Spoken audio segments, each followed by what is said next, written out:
Changani California mustabo change mwana. Uno Franka. Gona California kolangana. Uli muyimbi oliki. Alimba yali kuyimbi za sinze. Wawula sikuzalaye.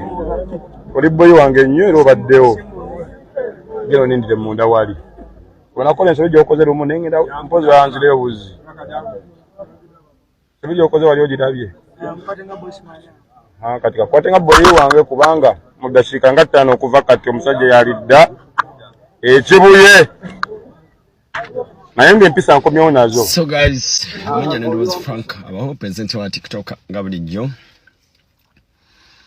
Nze kwogera ku video eno etambudde nnyo era buli omuntu kyensuubira agirabye.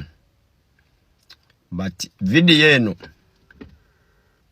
etuwe ekyokuyiga abantu abali mu nsi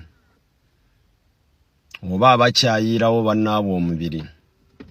But nga sinabajjogerako njagala kwetondera abantu bonna benawemudde benavumye ku Radiant Skin okuli kisa kya Mukama Lily Pazzo Junior Tamale Balista Timo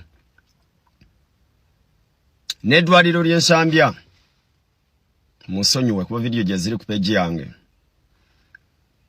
nga ndwanira kyali wange. Radiant Skin wagambye okola ngani oli muyimbi. Radiant Skin ng'ogyeko Ronald Mayinja Palaso Bebe Cool teri muyimbi yakulwaniddeko olutalo oba obuzibu wabaddemu. Abantu abasatu bebayiyeewo omubiri kuba yefulufuga simubalanga muyimbi oli president advisor. Radiant Skin pulira njagala nakkaaba because of you.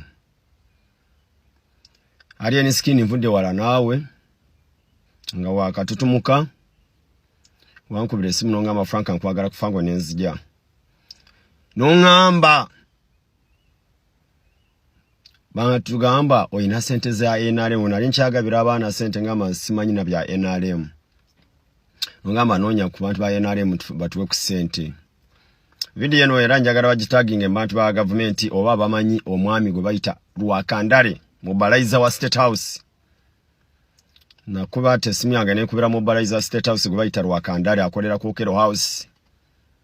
Ne mu story yonna nangamba njagala ku meeting ningenda na meeting. Nangamba gendo leetoyo chali yampo nako ningenda nangamba leetoyo chali. Na kwata Radiant Skin muteka mmotoka yange. Ne Ibra Kabadia. Nomvuko mulala era naye bounsawe. Ntituukawo ne twogera bitwayogera ne Lwakandale. Ku Kero House. Yatuvaayo. Natugamba ajagenda yogere ne mukama we President Museveni about ku nsonga ze twali twogedde. Tuvaayo. Wayitawo ennaku nagenda okulaba Radiant Skin ayina ebimotoka bingi buli kimu kikyuse ne ngamba ye omuyayo ono yagenda mu State House nibamuwa ssente n'atambulira. Sifaako sina budde bulondereza bintu by'abantu. Radiant Skin ogamba nkola ngani kyogamba tomanyi. Radiant Skin wagenza okumbuza ekibuuzo sitosako manoko nakufuura nga kyali wange wasigala ng'oli kyali wange era yakunkonectingako yali MC Chumi yakundagadda nga tona nakututumuka ebyo Palaso nga tana nakukuba. Juzi bwali ogenda zimba ennyumba ya mama wa Champion Gudo nenzija nembeera omu ku bantu abacontributinga nempayo obukadde bwange obu busatu.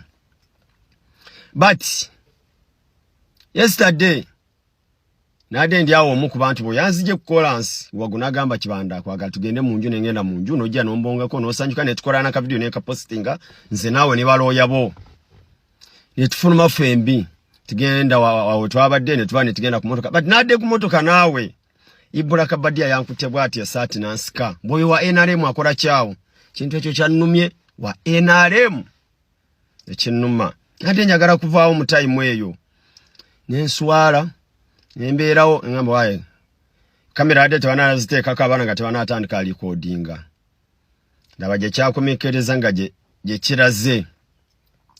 Radiant Skin ngombuuza nkola ngani.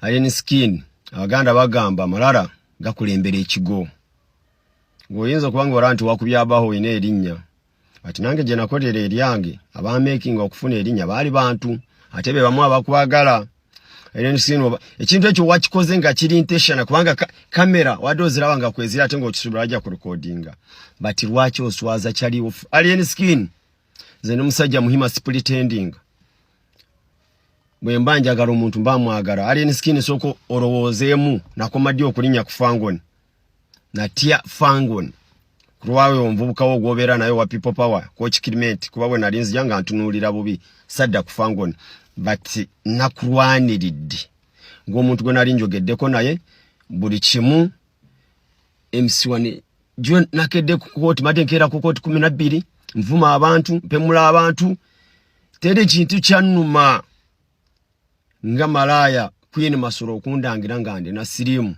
ngaluwali akuwemula nendwanirira gwe nga nkubye ekikopo buli muntu yene yansonyi eyanyigira because of chembaddemu I'm sorry netonze alien skin eseno bwetyo alien skin Miki ono TikToker yankubire simu nangamba Frank ankulaba otijja na alien skin nayo jakomekereza bubi ng'oswadde oba ng'otiddemu sente zo nangamba alien skin yatta milioni zangaga asatu Dubai ngamba nsina sente zenteeka mu alien just mwagala nga kyali wange naye alien skin bw'oba wakoze ekintu ekyo ng'okigenderedde ng'oyagala kunswaza mukama ajja kusasula ate video ene ntukire ku bantu ba NRM abakusponsoring abakuwa sente Besigire busha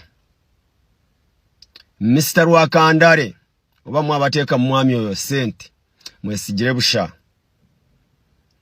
muziteeke mbantu abalala fena tulina amaanyi tulina okuga buli kimu ati sente muzikwata ne muziteeka mbantu oyo alien skin video wagikoze ng'okigenderedde kuba mawule gabadde wegali kamera nga kweze zona za distance oku recording era ado kisubira bati ngondanga kinga nvumiddwa alien skin kululwo ngampe mudwa kululwo kisa kya matako na nvuma okuwe nampe mulo kisa kya erinnya lyonze ya rumwadde bati njagala nsonyiwe bamwita kisa kya mukama na nvuma kululwo naye je dabaje byakumekeza nga je biraga alien skin abayayite muswara bati katono ono wawagula akuume webuuze bayimbi bameka ababadde oli okombuuze okola ngani wano navudde nawo mu nyumba buli kimu omaze okunswaza mbugendo oli boyi wange nkimanyi ombeereddewo omaze okunswaza ate ndi boyi wo what do meaning ki